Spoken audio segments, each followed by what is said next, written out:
آ گئی دارالعلوم کی شورا کی جانب سے بڑی اہم خبر، ایک بار ضرور سنیں۔ السلام علیکم ورحمۃ اللہ۔ قاسمی این کے آفیشیل چینل میں تمام سامعین و ناظرین حضرات کا خیر مقدم ہے۔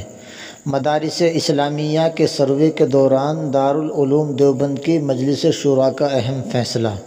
جی ہاں، خبر کیا ہے ذرا تفصیل سے سنیے۔ 13 ستمبر 2022 بروز منگل کے دن دارالعلوم دیوبند کی مجلس شورا نے ایک اہم فیصلہ لیا ہے۔